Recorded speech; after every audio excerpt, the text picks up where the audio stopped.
अनंत श्री स्वामी अखंडानंद जी सरस्वती महाराज 1981 में जो भागवतामृत की कथा कही थी वो मैं आपको सुना रहा हूँ।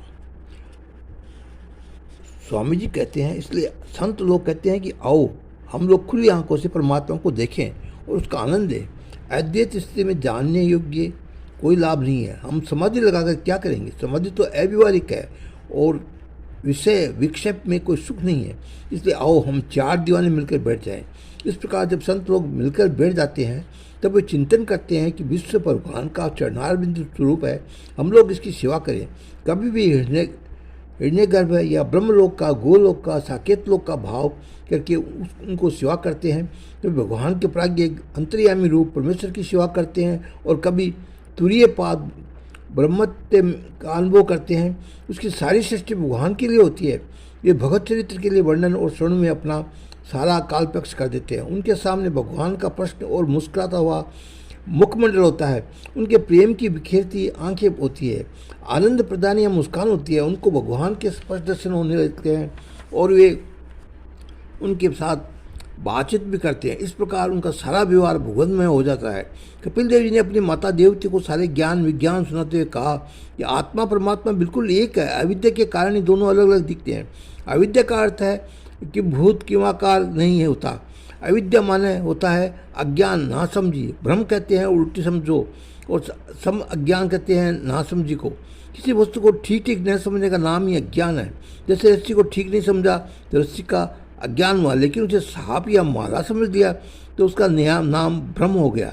अज्ञान कारण होता है, भ्रम अनेक रूप अनेक कार्य होता है। संसारी जीव अविद्या और भ्रम के चक्कर में पड़े हुए हैं। इस प्रकार अपनी माता देवती को उपदेश करने के बाद कपिल देव जी उन्हें प्रणाम करके गंगा सागर चले गए। वहाँ समुद्र में ने उनका सत्कार किया। इधर देवती अपने पति कर्मदेव द्वारा निर्मित पुस्तक विमान में निवास करना छोड़ दिया और वे पहले की तरह तपोमय जीवन व्यतीत करने लगी। उनको अपने शरीर का भी ध्यान नहीं रहा और उनके साथ जो सेविकाएं थी वे भी उनको खिलाने पिलाने और पालने का ध्यान रखती थी। पहले तो उनको अपने पुत्र कपिल देव के वियोग का थोड़ा शौक हुआ, परंतु बाद में आत्मबोध हुआ, सारा शोक दूर हो गया और वे जीवन मुक्त हो गई।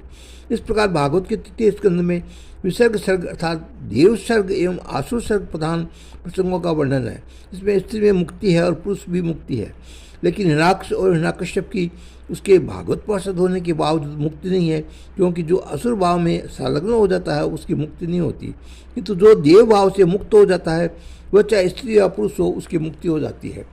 जब आप और भगवान भागवत के चतुर्थ स्कंद में प्रवेश करेंगे, इससे बहुत बढ़िया बातें हैं। प्राय लोग उनकी कहानियाँ तरह पढ़ जाते हैं, समझने बूझने की कोशिश नहीं करते। यदि एक दूसरे से पूछने पर समझने पर चेष्टा करें तो उनमें भान बढ़ा पड़ती है। लेकिन मुझे आशा है कि आप लोग समझने की चेष्टा करेंगे। तो उसमें चार विभाग है, अर्थ, धर्म, काम और मोक्ष। पहले धर्म विभाग का वर्णन आता है जो 7 अध्याय में है, जिसमें सप्ततंत्र यज्ञ होता है। इसके बाद 5 अध्याय में अर्थ विभाग का, फिर अब कामना विभाग का, और 11 अध्याय में मुक्ति का विभाग अदृष्ट प्रकृति से मुक्त होने के लिए 8 अध्याय में। धर्म विभाग में ये बात रह गई है कि भगवान का आश्रय लेकर धर्म किया जाएगा तब तो वह सफल होगा। अत्रि ने बड़े भारी यज्ञ और तपस्या का धर्म आचरण किया, तब स्वयं भगवान उनके पुत्र रूप में प्रकट हुए।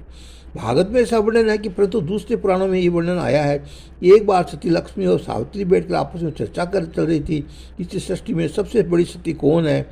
इतने स्वयं को ही सबसे बड़ी सती मानती थी। इतने में नारद जी ने वहाँ पहुँचे और उन्होंने सबसे बड़ी सती के रूप में अत्रि पत्नी अनुसुईया का नाम ले लिया। देखो, अनुसुईया उसको कहते हैं जिसके चित्त में किसी के प्रति दोष दृष्टि न हो। असूया माने और अनुसुईया माने अनुसुईया, परमात्मा को अपने पुत्र रूप में उत्पन्न करने वाली। अत्रि मानो त्रिगुणातीत है। इसका एक अर्थ यह भी है कि एक अत्रि जो यही है, अर्थात यहाँ रहकर भी त्रिगुणातीत है। जागृत स्वप्न सुसुप्ति परिबड़े उसमें परमात्मा को ब्राह्मण अत्रि कहते हैं और अनुसुईया किसी में दोष न देखने वाली रहती है। तो नारद जी के कहने पर सावित्री, लक्ष्मी और सती ने अपने अपने पति ब्रह्मा, विष्णु, महेश को अनुसुईया की परीक्षा लेने के लिए प्रेरित किया। वे तीनों अपनी अपनी पत्नियों की प्रेरणा से अनुसुईया के पास उनकी परीक्षा लेने गई। अनुसुईया ने अपने पति सतीत्व के बल से उन तीनों को अपना पुत्र बनाकर रख लिया। शंकर जी दुर्वासा हो गए, ब्रह्मा जी चंद्रमा हो गए और विष्णु भगवान दत्तात्रेय हो गए। कहने का मतलब यह है कि भगवान के आश्रय से जो धर्म होता है वह समग्र रूप से संपन्न होता है। भगवान भी उसके अधीन हो जाते हैं। तो जो धर्म अभिमानपूर्वक होता है वह सिद्ध नहीं होता। जैसा कि दक्ष के प्रसंग में हुआ। दक्ष अभिमानी मूर्ति था, ब्रह्मा का पुत्र और प्रजापतियों का स्वामी होते हुए भी उसने शंकर जी का तिरस्कार करके यज्ञ किया। फलस्वरूप उसका यज्ञ सफल नहीं हुआ। बाद में जब उसका अभिमान छूट गया और उसने विष्णु भगवान तथा शंकर जी का आश्रय लेकर यज्ञ किया तो उसका यज्ञ सफल हुआ। इसी तरह मृग ने भी भगवान का आश्रय लिए बिना गोदान किया तथा उनके धर्म को सफलता नहीं मिली। इसलिए धर्म तभी सफल होता है जब वह ईश्वर का श्रद्धा करके, विश्वास करके उनकी भक्ति के साथ किया जाता है। अभिमान से दिखाने के लिए किया हुआ धर्म कभी सफल नहीं होता। अब कल आपको ध्रुव, पृथ्वी और प्रचिता की तीर्थ सुनाएंगे। उनके पहले सती और दक्ष के धर्मानुसार बारे में भी बताया जाएगा। ओम शांति शांति।